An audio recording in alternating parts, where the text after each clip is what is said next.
Live fantasy basketball mailbag. Michael Bolton, please get me back on track. Thanks, Josh. It's Michael Bolton here, and it's time for another episode of the Locked On Fantasy Basketball Podcast. Let's get to it. Let's get to it, indeed. You are Locked On Fantasy, your daily NBA fantasy podcast. Part of the Locked On Podcast Network, your team every day.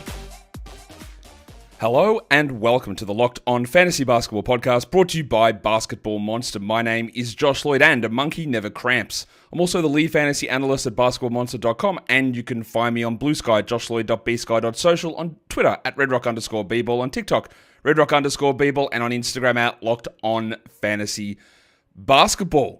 Go check out lockedondaily.com, and you will find the best newsletter for your favorite NBA team. That's lockedondaily.com. And if you're here right now, you've double banged. I'm sure you have. You've listened to the audio, you came back and watched the video, you're watching live, and you'll go back and listen to the audio later. I know you will.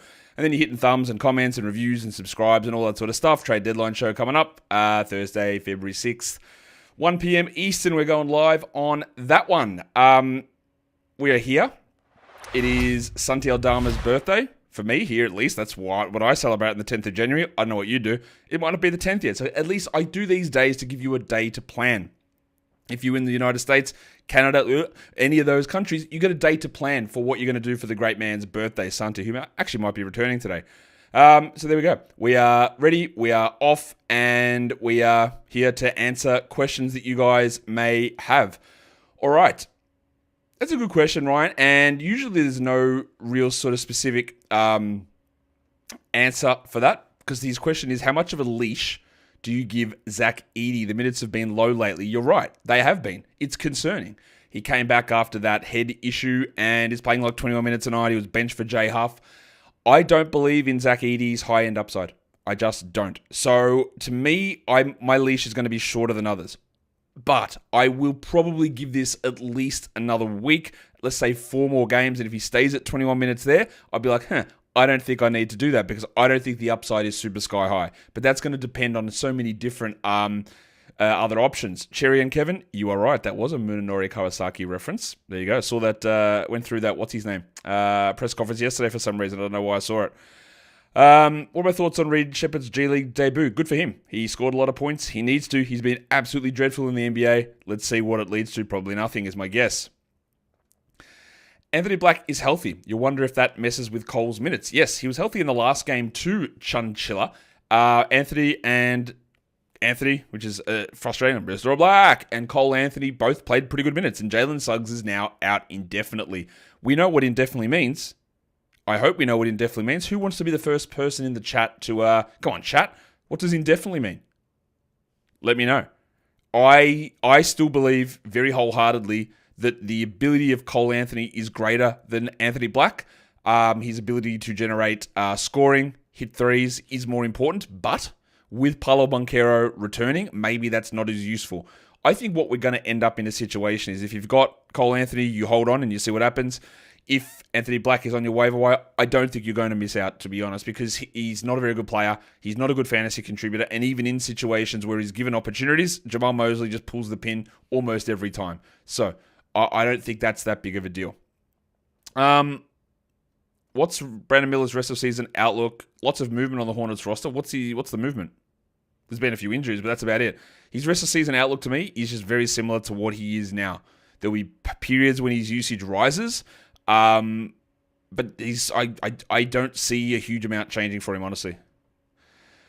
Okay. Some of these questions, like your one, David Kraft, should you try and trade Ingram and Franz? But maybe. Okay, it's very hard to know. Should you? Look, in any of these questions, right, David, should you try and trade them? I mean, yes, but also no. You should always be open to receiving a trade offer or looking into it, but you should never be desperate to do it, because when you're desperate to make a trade and you've got to do it, you're going to get hosed. You're going to get cooked. You're going to have no value on it.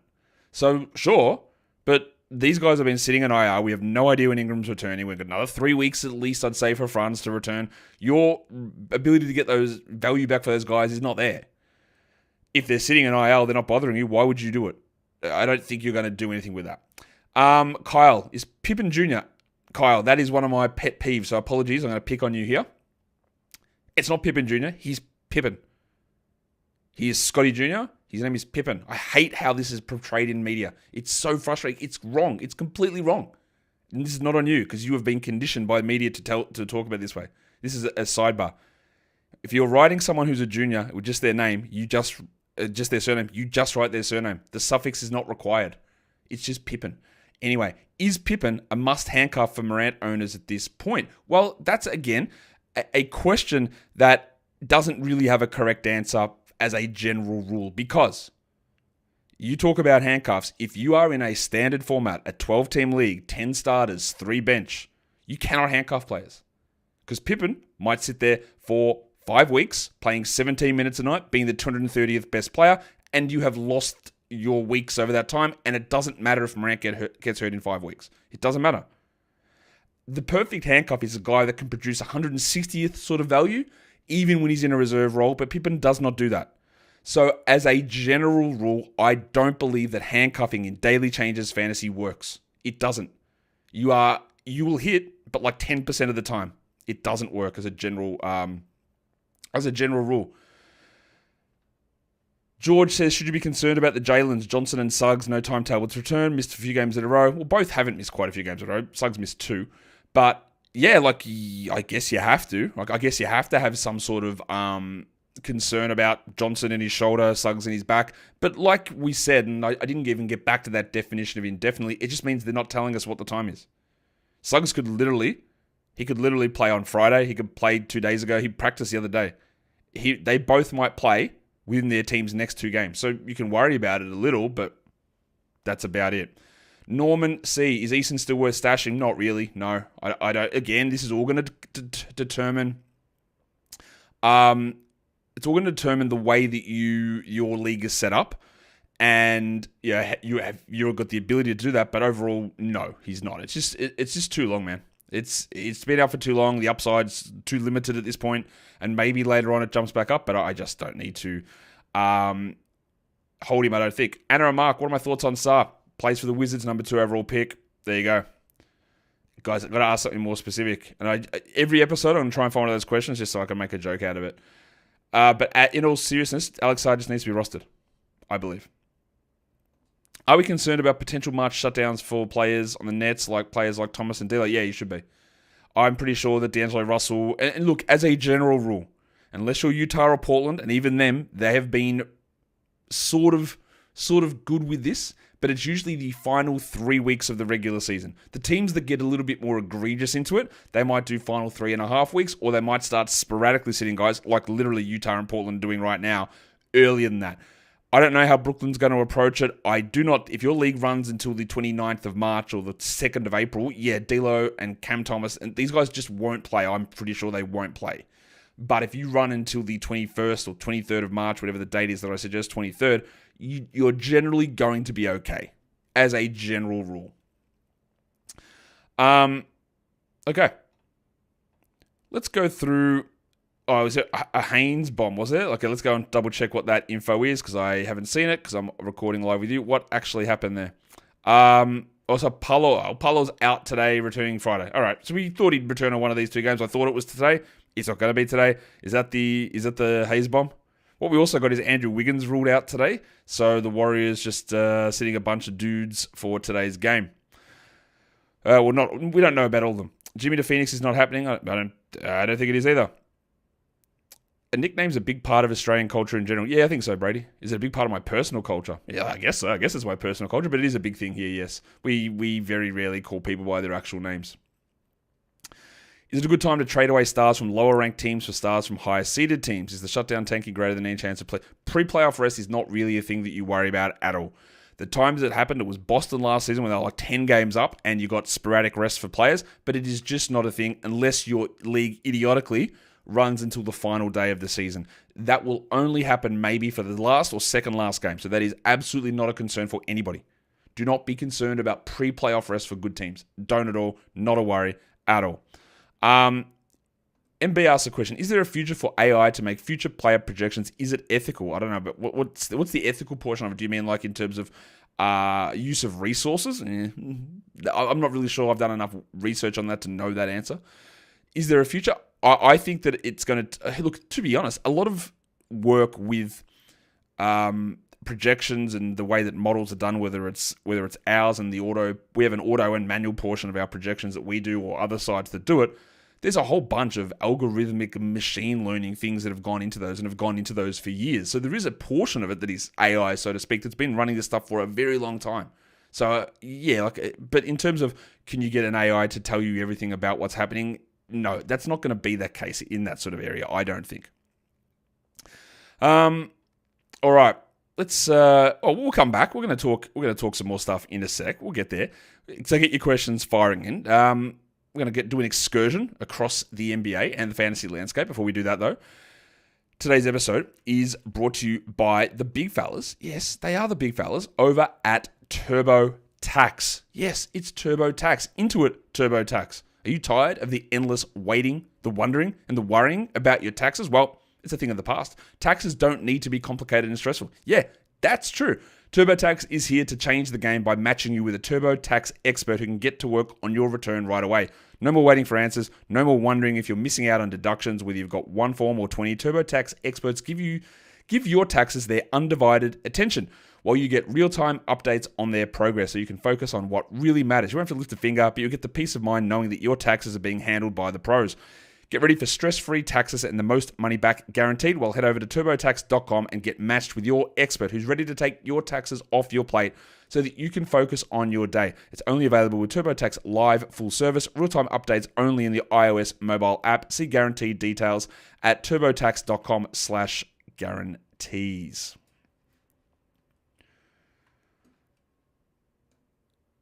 It always is a stunner to me, I guess, is the right way of saying it, when I read these tax ads for the US, because I go, man, what about this and taxes? And I just think, like, we do, like, I have my taxes. Actually, shout out to Leah, who's my accountant, who handles everything for me. You know what I do for taxes?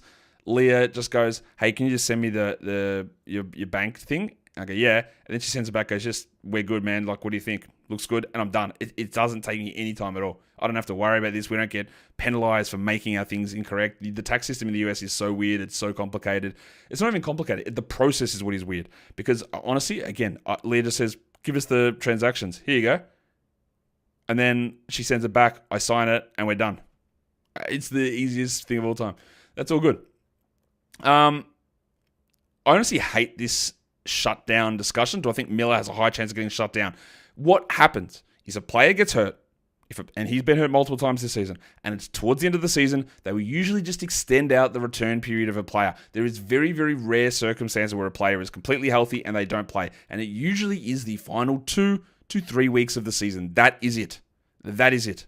It is honestly, outside of me not wanting to draft Larry Markkinen or Jeremy Grant or players on the Blazers, because I know that they are going to do it without doubt, and they will be the ones that pull the pin early because they have done it in the past. I don't actually care that much about that stuff.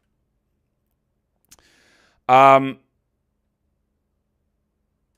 I ever thought about stepping outside of just fantasy basketball and sharing my non-fantasy related basketball opinions? I've done it before. I've been on other non-fantasy shows before. I've been on Dunked On with Nate Duncan. I've been on some team-specific shows. I've been on a lot of the Locked On ones as well. I used to actually host Locked On NBA one day a week too. Have I thought about it? Sure. Like, I think that I mix a lot of real NBA opinions and takes through this show. And that's why it's a small portion, but there is a percentage of people who watch this show or listen to this show who don't play fantasy at all. Because I think I do a good job of covering the NBA top down, looking at what's happening with the players, rotations, teams, coaches, skill level, all that sort of stuff, and then translating that into fantasy rather than just looking at this guy scored 25 points yesterday, therefore good fantasy. I don't look at it that way. So yeah, I don't have the time to do all of that, but to do another podcast to do all this sort of stuff. But I do that stuff all the time. I think anyway. Maybe I don't. Maybe I'm delusional. Foda Kaba, do I think Scotty Barnes is a top 15 dynasty player? Really good question. I don't really know the answer to that off the top of my head. I would say that Scotty has stalled somewhat this season. I think that's a fair description of what he's done.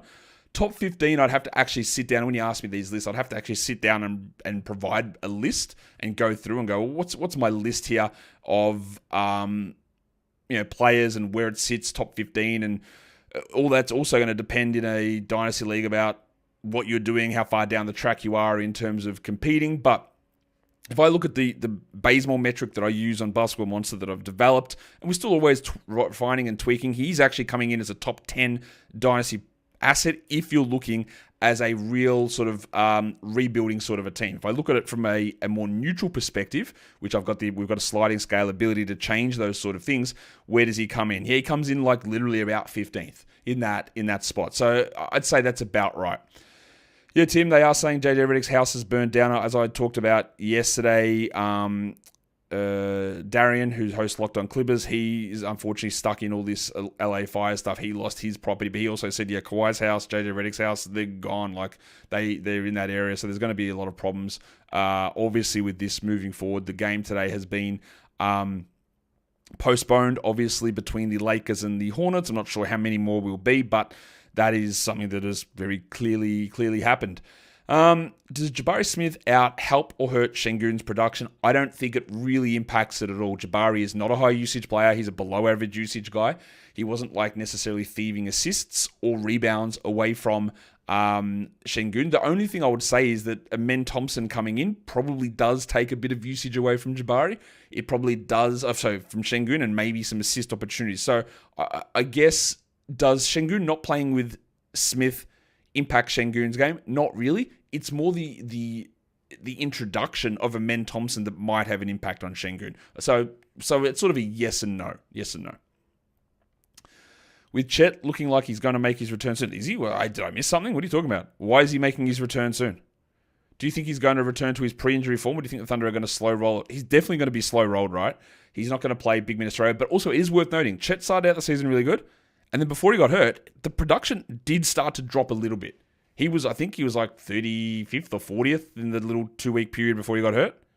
So you've got the memory of him being like a top 5 guy for the first week or two. But that wasn't what was happening before he got hurt. But also, I don't know that there's any worry. I don't know why you're thinking he's back soon. Are we projecting Toronto to tank as well? Yes. But playoff ending March 23rd, I don't think you're worried about it. The problem you're going to be is if someone gets hurt, February the 24th, March the 1st, then you're cooked.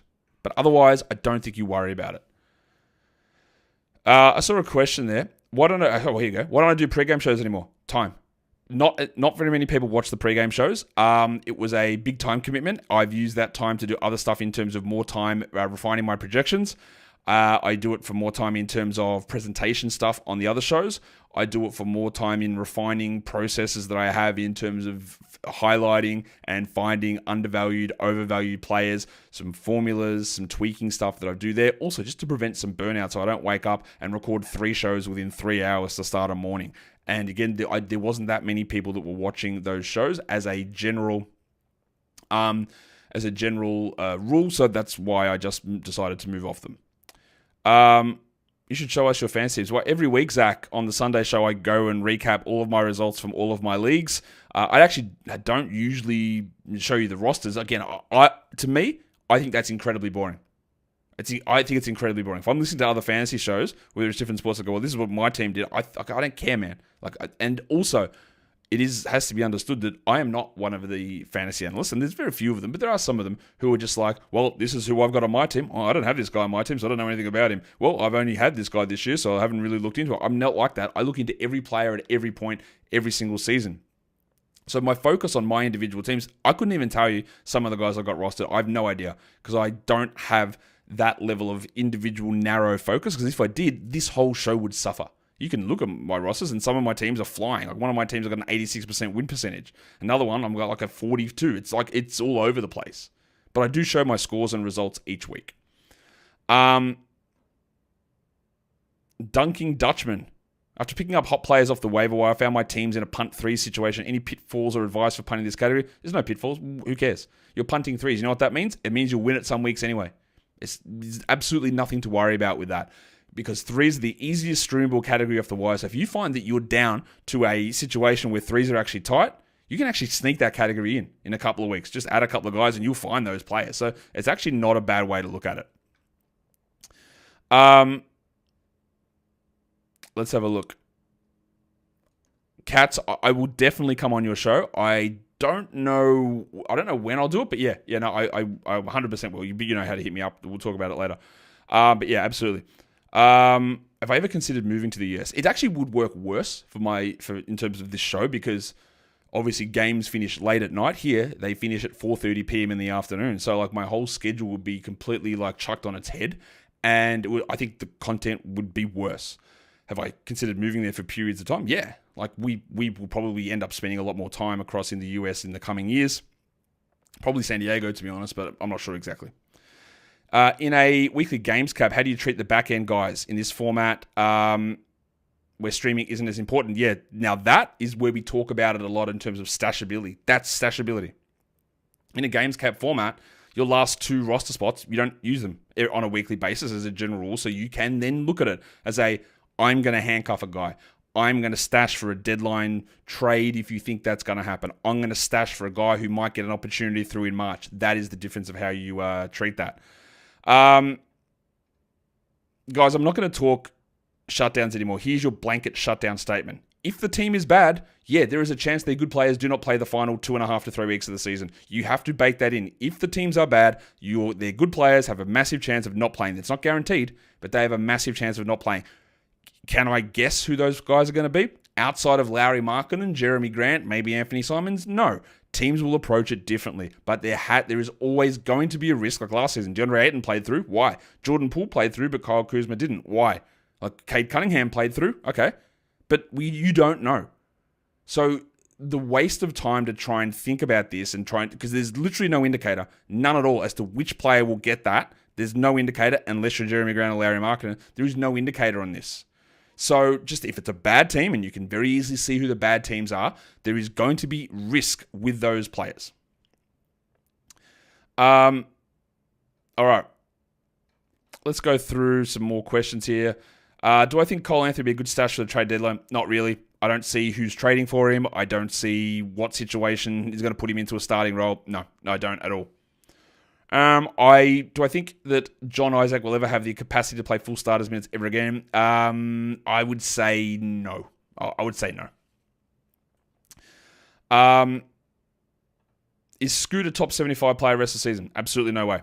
Brandon says, will we ever get timestamps in the videos? The only way we do that is if I hire someone to be a full-time assistant/editor, because I don't have the time to go through and put the timestamps in at this point, unfortunately. I also don't get the people's obsession with timestamps, but I get it, sort of, but I also don't.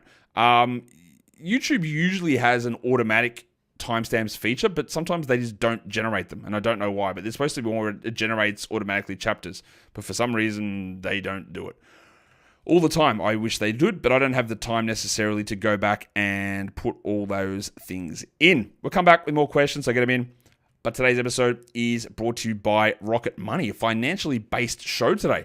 Rocket Money can help you find the subscriptions that you forgot about or the ones you're paying for twice. Well, you've all had that happen with subscriptions being such a key thing in the world. Sometimes we're subscribing with different email addresses, or we've forgotten a password and we sign up here and then we're just getting charged and we don't know. Then you get a hit and it's like, here's 12 months of a subscription. You go, oh my God, I didn't even know that was still there. And that can really impact your financial planning. Well, Rocket Money can come in as a personal finance app and help you. They can set goals, they can balance your budget, monitor your spending, but help you cancel those unwanted subscriptions. Rocket Money has over 5 million users and has saved a total of $500 million in cancelled subscriptions, saving members up to $740 a year when using all of the app's premium features. Cancel your unwanted subscriptions and reach your financial goals faster with Rocket Money. Go to rocketmoney.com/lockedon today. That is rocketmoney.com/lockedon. rocketmoney.com/lockedon. Okay. All right, what's the next question? Let's go through all this. There's so many questions firing in here. Evan Vance says, Josh, you're awesome. No, I'm not Evan, but come on, man. Who are we looking at the most with Donovan Mitchell missing today's game? I think single game streams are always tough to figure out, right? It's a back-to-back. They're playing a bad team after playing a good team yesterday. There's a number of ways they can go. Like probably Max Strus, but it could easily be Karis LeVert or it could easily be Ty Jerome. But they're obviously your three big options. And I think if you picked any of those guys, I'm not going to know which direction it's going to go because, again, I can't predict the future that way. But all of them have a pretty solid chance. They've all got an easily solid chance of busting. But if I had to pick one, I would probably pick LeVert, even though that's probably the riskier one there. There you go. All right. Why doesn't Wemby ever play down low? Guys always hang out at 3 point. You cannot be serious. JJ Styles, I'm going to pick on you here. What are you talking? Have you seen the guy play? Why doesn't he play down low? Why would he? What for? He will do it sometimes, but what are you talking about? Why does he hang out at 3-point line? Because he's really good at it? This obsession with go down to the post, Bill Laimbeer style. Sorry, JJ Styles. I'm just going to... What? Why do people get annoyed at this? Oh, he's tall. Don't shoot. Well, he's good. Maybe you should do it. Have I ever been to Europe? Yes, twice. I was in France in 2022, France in 2022, and then back ages ago, like 20 years before that. So we spent a month in France, 2022. Loved it. We'll be going back at some point. Don't know when. Is it better to take Schroder if Steph is out or take Dinwiddie? Well, I think what you'll look at there, Micah, is you don't know that Steph will be out. Schroder also had an injury tag. I don't know whether he's even available or not to play. So you're rolling with double questionable sort of scenarios. So Schroder's questionable too. So you don't know that Steph will be out. You don't know if Steph is out, whether Schroder will be out or not. But with Dinwiddie, you know what's happening. You know Luka's out. You know Kyrie's out. You know they're out for a period of time. And it's a one-day strain. There's so many variables that can go wrong with that Schroder side of it that I just wouldn't bother with it. Yeah, if we get the news that Steph is out and Schroder is in, maybe Schroder has a better game than Dinwiddie. But you know what? The very next day, Schroder's going to be useless, but Dinwiddie still has value. I would much rather have the guy who's got more of a guaranteed chance right now, but also can push forward into other days and do it. Have we lost all hope in Bilal? Absolutely not. Absolutely not. No. Like, he's struggling, but losing all hope, like that's again, apologies to you, Jose. That's an outrageous statement. Why would we have lost all hope in a second-year player playing like his 120th game of his career? He's having a slump. We don't necessarily think he needs to be must roster, but no, we haven't lost all hope. Have I been to Rotorua before? Yeah, ages ago when I was a kid playing cricket in New Zealand. We went to Rotorua. It stunk like eggs, and I'm sure you all know that. Jogosaurus, not really. I'm not going to be watching a huge amount of March Madness. I have to focus on the NBA. I will be peripherally seeing what goes on there, but that most of my work on college players and draft prospects happens after the end of the NBA regular season. I've ever thought about doing my daily look-ahead shows later in the day, so I've updated injury list. No, I don't know, because I literally don't have the time to do that, because I do it and it gets posted usually about 30 minutes before games start. Right, that's when the show goes up. So I can't do it later in the day because the games are on. So I have to do it at that point. The other time I could do it would be the next morning. But you know what time that is for me? Midnight, 1 a.m. And I'm not going to be doing that. So no, I won't be doing that. Whatever I do, whatever you think, oh, well, you have to guess on this guy's status, that is true, right? But I try to do it earlier on in the day like I do because people have these stupid Yahoo, midnight Pacific cutoffs for waivers and that sort of stuff. So I want to get the show out before that happens. But also the NBA news changes every 10 minutes. There's an injury report literally every hour. So no matter when the show is done, there is going to be changes to the show and the injury reporting. So if I do it later in the day, well, I can't because games are on. And then if it comes later in the day, it's after the cutoff of waivers and fab and all that sort of stuff. So it becomes relatively pointless. So I appreciate what you're saying, but no, I won't be doing that. Okay, we still got questions to go, still got time to go here. I'm just going to make sure there's no sort of random news or anything that is coming through. Nope, nothing there. What season did I start following the NBA? Like 1991 maybe? But then sort of, that was as I was a kid, and then on and off throughout that time frame. What time did I start working like this? Like 2013. No worries, Sean. I've got a big head. It's like, I don't know, 15 inches. So great question. Love it. No idea. Any idea why Brunson's productivity is down? It's efficiency. Like, I haven't figured out why the efficiency is down, and sometimes you can't. He's just not hitting shots to the same degree. Yeah, his usage is down slightly, but if he just sort of worked at the same efficiency that he had in previous seasons, and look, maybe I'm talking out of my ass there because I actually don't have the numbers up in front of me, but I'm going to go and have a look at those numbers and try and see exactly what on earth is going on here with Jalen Brunson, because it's frustrating. And we thought there was a chance that he would lose usage. I actually didn't think it would be as big of a usage drop as what it's been. So that I probably misjudged that one on terms of where his usage would go. And we knew Towns was coming in, but that was a Randall replacement, and I didn't know how that sort of run with Bridges. But it's been really frustrating to watch.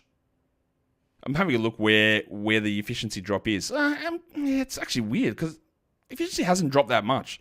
Like he's actually, you know what? His true shooting is, and a field goal is exactly the same. Okay. There you go. His usage is down from 31 to 28. I guess it just feels like the efficiency is way down. That's weird.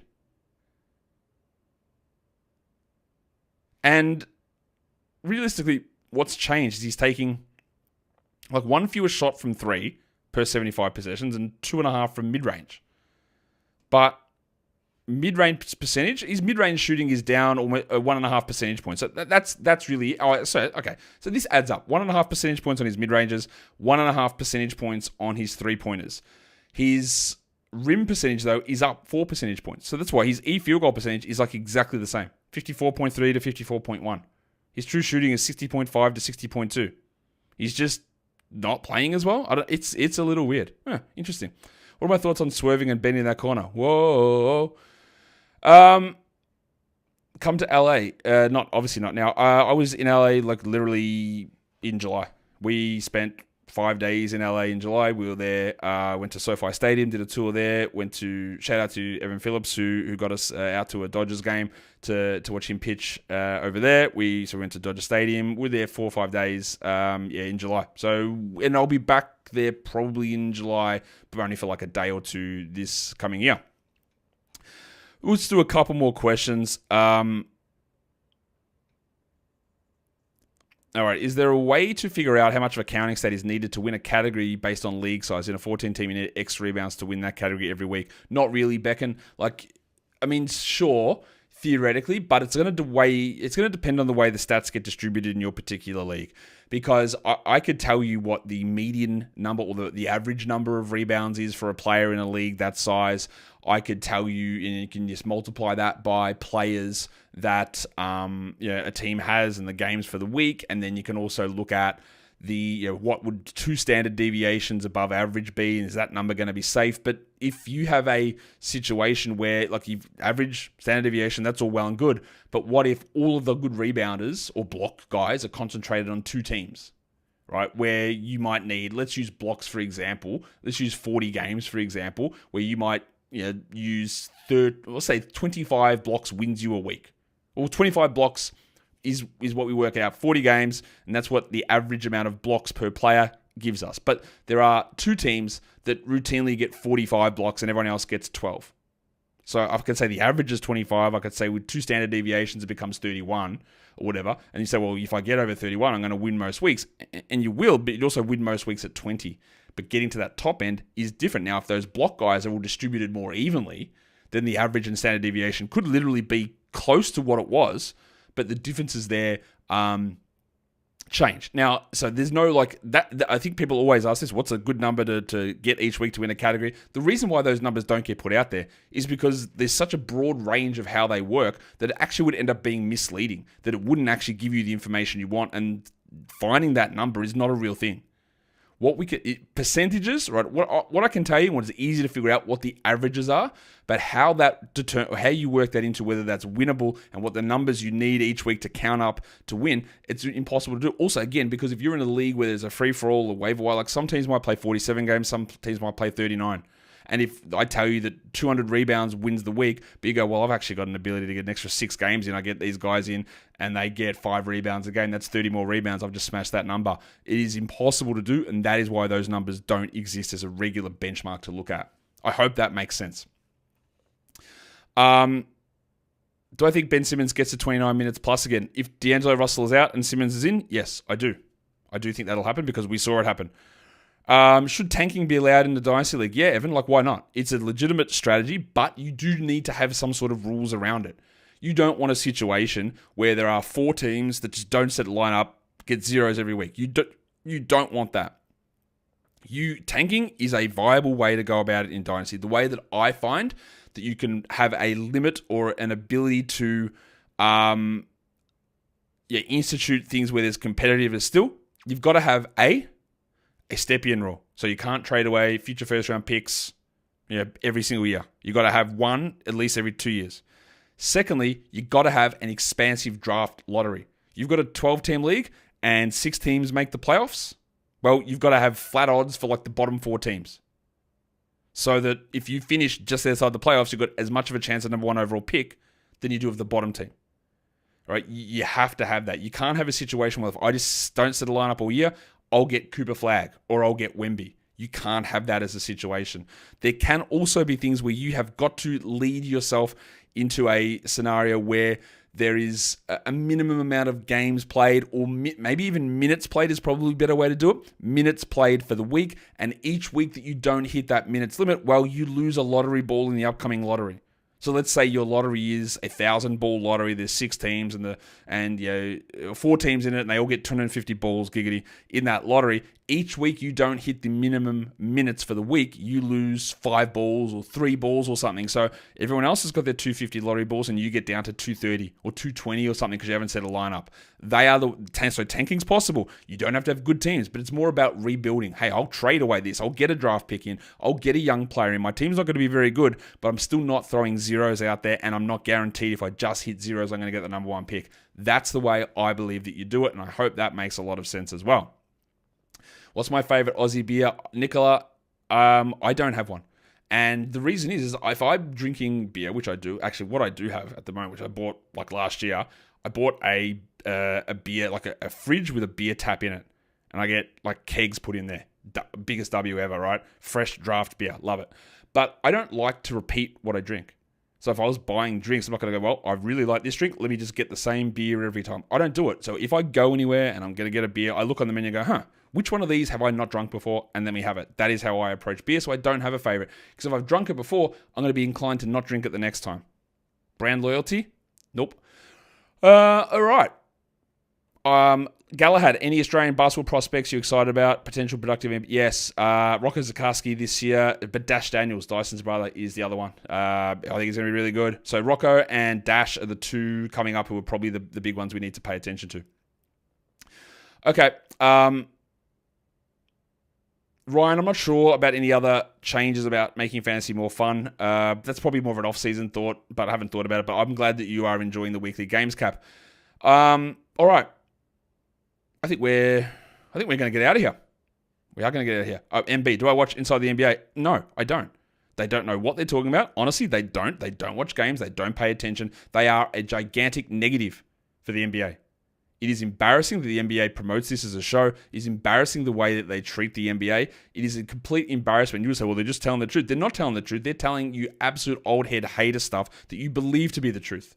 And because they've said it for so long, you just go along with it, if that is you indeed. They are garbage. A dreadful, dreadful show for the NBA. Because you know what?